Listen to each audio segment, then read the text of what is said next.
Hey everyone, this is Brad. This is my first video about MSS and Moon Yield.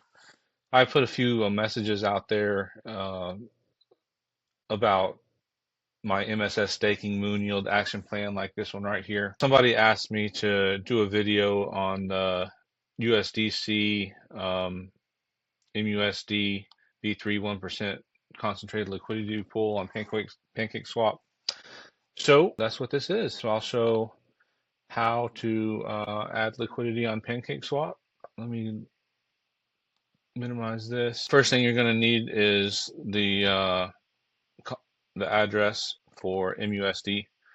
So if you're on the moonyield.app site, you can see here um, that if I was to, probably the easiest way is just to say click the buy button up here.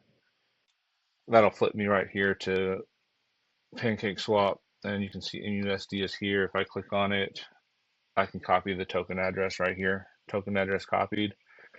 So now if I go to earn and farm liquidity, I can go down here to my positions and then right here, add liquidity.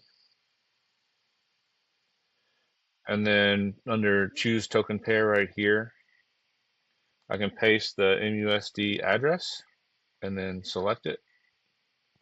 And then on the other side here, we want to pair it up with USDC.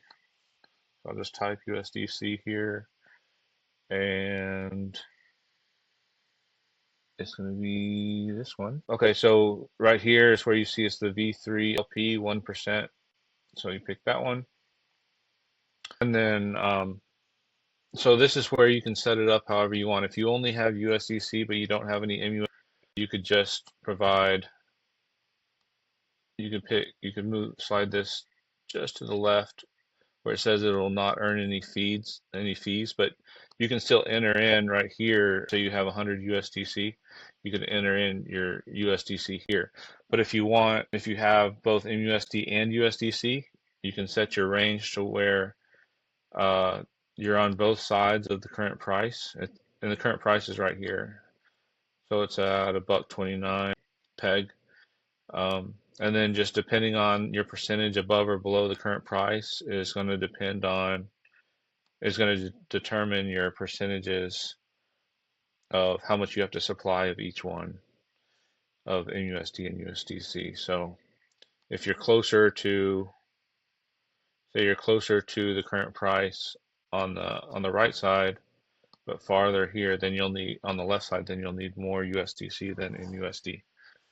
And that's it, really. Make sure your wallet is connected, add your funds, and this will give you an estimate up here of the APR based on your range that you want to set. Based on this range that I've got here, from $1.15 to $1.37, it's 50.85%. The tighter the range, the higher the APR is going to be, but the more likely that the price of MUSD is going to fall outside your range at some point, and you're going to stop losing. You're going to stop earning those transaction fees. So, all right, that's it for the first video, and we'll see if more come later, depending on what you guys want to see out here.